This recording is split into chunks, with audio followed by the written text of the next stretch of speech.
प्रधानमंत्री जी को तो हमने चिट्ठी लिखा है और तथ्यों की जानकारी दी है, थोड़ा ज्ञान वो भी वृद्धि कर ले इन तथ्यों को देखते हुए। यहाँ आ करके खाली झूठ पे झूठ, झूठ पे झूठ, झूठ पे झूठ, झूठ का पर्दाफाश हो गया। सबूत के साथ भेजे। हाँ तो भाई लिखे हैं पत्र, उसमें क्या है? आरक्षण को लेकर हम लोगों की सरकार की, मेरे प्रधानमंत्री जी की, देश के गृह मंत्री की, तमाम एनडीए के घटक दलों की नीति पूरी तरीके से स्पष्ट है। और जो लोग आरक्षण को लेकर डराने का प्रयास करते हैं, भाई कांच की हांडी बार बार नहीं न चढ़ती। और यहाँ आकर के हमको धमकी दे रहे कि जेल भेज देंगे। ये कोर्ट से ऊपर हो गए हैं क्या? ये तो ये साबित हो गया कि एजेंसियां इनके हाथ में, जिसको मन करेगा उसको भ्रष्टाचारी बना देंगे, जेल बंद कर देंगे। किसी को डराने की सोच के साथ नहीं। आपने भ्रष्टाचार किया है तो आप पर कार्रवाई होगी। दुनिया की कोई ताकत आपको बचा नहीं सकती अगर आप दोषी हैं। और यही बात मेरे प्रधानमंत्री ने कही कि सीबीआई ईडी प्रधानमंत्री का कठपुतली है, खिलौना है। जांच एजेंसी का कोई वैल्यू नहीं है, जांच होती नहीं है। खाली प्रधानमंत्री का मन किया, इसको उठा लो, उसको छोड़ दो, इसको उठा लो, उसको छोड़ दो। यही काम है प्रधानमंत्री का।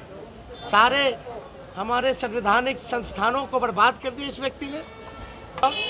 किसका जमीन ले लिए 5 लाख में से? कह रहे हैं कि एयरपोर्ट के बगल में ही जमीन। अरे 5 लाख नौकरी मिला ना, किसका लिए? जरा आदमी खड़ा कर दो। ना आरक्षण को कहीं कोई खतरा है, ना संविधान को कहीं कोई खतरा है।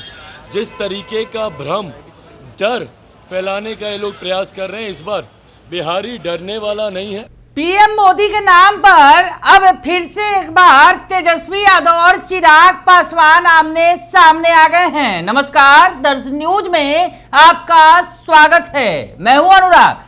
चिराग पासवान और तेजस्वी यादव फिर एक बार आमने सामने हैं। कल पीएम मोदी ने बड़ी बात मन से कह दी और इशारों में तेजस्वी यादव को कह दिया कि अभी तो हवाई जहाज से उड़ान भर रहे हैं, हेलीकॉप्टर से रास्ता नाप रहे हैं और अब जेल जाने की तैयारी कर ले। दरअसल इशारों में ये बात कही गई, लेकिन इस बात के जो अब बात मुंह से निकली तो दूर तलक चली गई। तेजस्वी यादव ने आज लंबा चौड़ा पत्र लिखकर पीएम मोदी को करारा जवाब दिया और अब तेजस्वी यादव खुद सामने आए हैं और पीएम मोदी को जमकर खरी खोटी सुनाई है, खूब कहा है। तो क्या कुछ कह रहे हैं तेजस्वी यादव पीएम मोदी को, आप उनका पूरा बयान सुनिए। आपने जो चिट्ठी लिखी है, संजय झा कह रहे हैं कि ये मुख्यमंत्री की देन है, जाति आधारित गणना। आप लोगों का इसमें कोई योगदान है?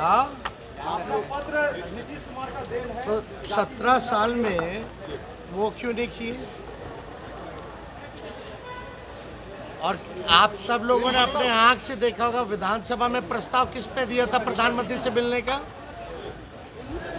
और ये भी प्रस्ताव किसने दिया था, अगर वो मना करेंगे तो राज्य सरकार अपने पैसे पे कराए? यार आप सब लोग जानते हैं, सब कुछ सबूत है।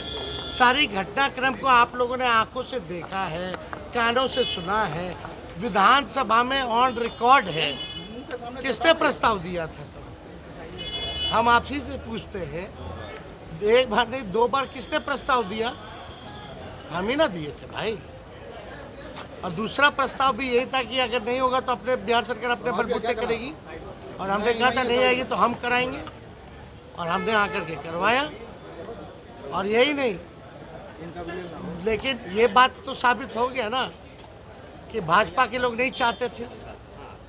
ये बात को भी थोड़ा बताना चाहिए ना, कौन क्या बोलता है। प्रधानमंत्री जी को तो हमने चिट्ठी लिखा है और तथ्यों की जानकारी दी है, थोड़ा ज्ञान वो भी वृद्धि कर ले इन तथ्यों को देखते हुए। यहाँ आ करके खाली झूठ पे झूठ, झूठ पे झूठ, झूठ पे झूठ, झूठ का पर्दाफाश हो गया। सबूत के साथ भेजे, थोड़ा ज्ञानवर्धन कर ले प्रधानमंत्री। और यहाँ आ करके हमको धमकी दे रहे कि जेल भेज देंगे। ये कोर्ट से ऊपर हो गए हैं क्या? ये तो ये साबित हो गया कि एजेंसियां इनके हाथ में, जिसको मन करेगा उसको भ्रष्टाचारी बना देंगे, जेल बंद कर देंगे, और जिसको नहीं मन किया, जैसे महाराष्ट्र में केस खत्म करा दिया, मंत्री बना दिया। यही काम है प्रधानमंत्री का, खिलौना बना दिए क्या एजेंसी को प्रधानमंत्री ने? कहने का तात्पर्य तो यही है कि सीबीआई ईडी प्रधानमंत्री का कठपुतली है, खिलौना है। जांच एजेंसी का कोई वैल्यू नहीं है, जांच होती ही नहीं है। खाली प्रधानमंत्री का मन किया, इसको उठा लो, उसको छोड़ दो, इसको उठा लो, उसको छोड़ दो। यही काम है प्रधानमंत्री का। सारे हमारे संवैधानिक संस्थानों को बर्बाद कर दिया इस व्यक्ति ने। ये बिहार है, और नौजवान जो नौकरी देने की बात करता है, आप उसको जेल भेजने की बात करते हैं।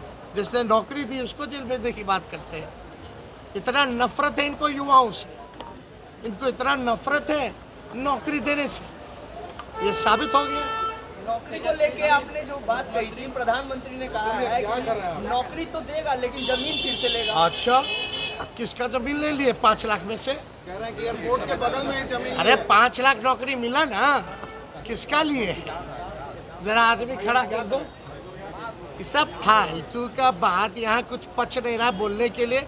10 साल कुछ किए नहीं। भाइयों बहनों, क्या किया भाई और बहनों के लिए या मित्रों के लिए? क्या किया? यहाँ के बकैती करने से नहीं चलेगा प्रधानमंत्री जी, काम का हिसाब देना पड़ेगा।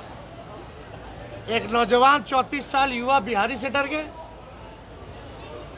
हिसाब दो, हिसाब। मुख्यमंत्री का कहना है कि चुनाव के बाद 1 लाख नौकरी देंगे और विधानसभा चुनाव से पहले 10 लाख जो नौकरी का वादा था वो पूरा हो। वही प्रक्रिया थी जो हम करके आए हैं।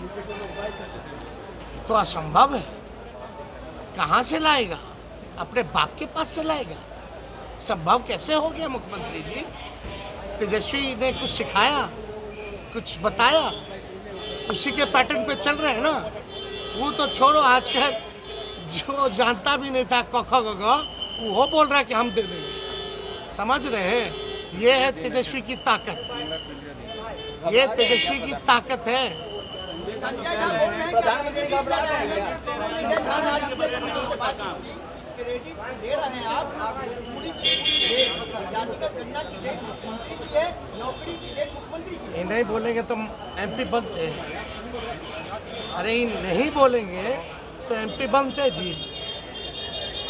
चलिए, तो सुन लिया आपने कि क्या कुछ कह रहे हैं तेजस्वी यादव पीएम मोदी को, और साफ कह रहे हैं कि आप भ्रम फैला रहे हैं बिहार के अंदर। ऐसा मत कीजिए, जो बातें हैं स्पष्ट कीजिए और इस तरह से धमकी मत दीजिए। डरने वाला नहीं हूं मैं। तेजस्वी यादव ने साफ साफ चुनौती दे दी और कहा कि जिस तरह की बातें आप कर रहे हैं, और तेजस्वी यादव ने यह दावा भी कर दिया कि 4 जून को इंडिया गठबंधन केंद्र में न आएगी और केंद्र में आएगी और बीजेपी चली जाएगी। यानी इंडिया गठबंधन के सरकार बनने का भी उन्होंने दावा कर दिया। पीएम मोदी को करारा जवाब दिया। तो इधर तेजस्वी के इस जवाब के बाद चिराग पासवान ने भी तेजस्वी को मुंह तोड़ जवाब दिया। चिराग पासवान से जब यह सवाल पूछा गया पीएम मोदी के ऊपर और पत्र के ऊपर तेजस्वी के, तो क्या कुछ चिराग पासवान ने कहा, उनका भी पूरा बयान आप सुन लीजिए। फाइनली इन लोगों को याद आया, जब हम लोगों ने आईना दिखाया तो इन लोगों को बिहार और बिहारियों की चिंता हुई। 7वें चरण में इन लोगों ने बिहारियों की सुध लेने की सोची है। क्या मूर्ख हैं हम लोग? नहीं समझ में आता कि 6 चरण तक किस तरीके से बिहारियों की अनदेखी की। भाई अगर आपको नहीं ज़रूरत है तो नहीं साथ देने वाला है बिहारी। आखिरी में आकर अगर आप सोचिएगा कि बिहार और बिहारी आप लोगों का समर्थन कर देगा तो कतई नहीं होने वाला है।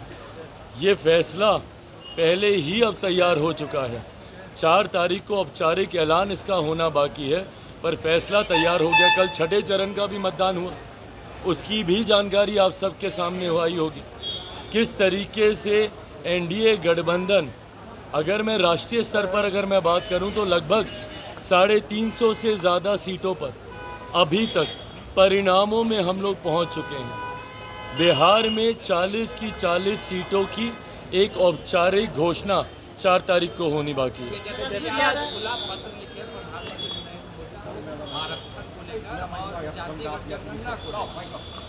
हाँ तो भाई लिखे हैं पत्र, उसमें क्या है। आरक्षण को लेकर हम लोगों की सरकार की, मेरे प्रधानमंत्री जी की, देश के गृह मंत्री की, तमाम एनडीए के घटक दलों की नीति पूरी तरीके से स्पष्ट है। और जो लोग आरक्षण को लेकर डराने का प्रयास करते हैं, भाई कांच की हांडी बार बार नहीं न चढ़ती।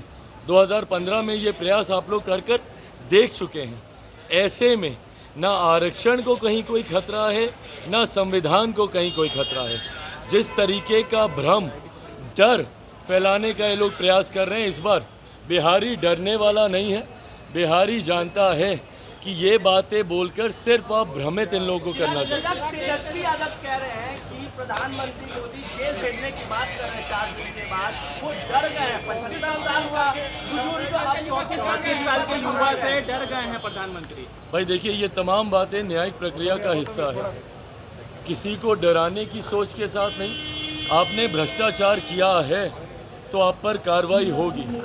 दुनिया की कोई ताकत आपको बचा नहीं सकती अगर आप दोषी हैं। और यही बात मेरे प्रधानमंत्री ने कही। जहाँ तक रही बात डर की, कौन डरा हुआ है ये इनके बयानों से।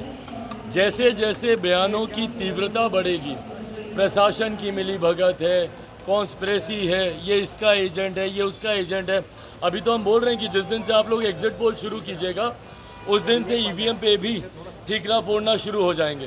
तो 1 तारीख के बाद से 4 तारीख तक ये रोना गाना चलेगा ईवीएम को लेकर।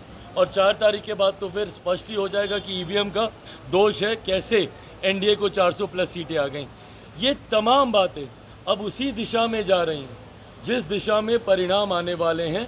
बहाने तैयार करने की रणनीति पर अब काम किया जा रहा है।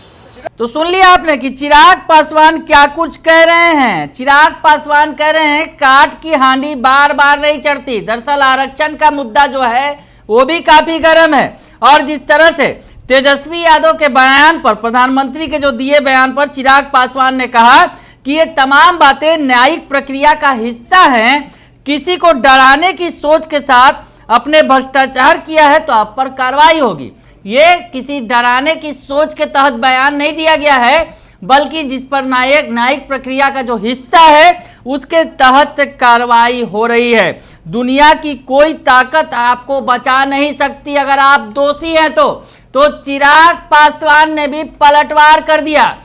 यानी तेजस्वी और चिराग एक बार फिर पीएम मोदी को लेकर आमने सामने आ गए। जहां तेजस्वी यादव ने पीएम मोदी को खूब खरी खोटी सुनाई और कहा कि आप ईडी और सीबीआई को खिलौना समझते हैं, ऐसा नहीं चलेगा।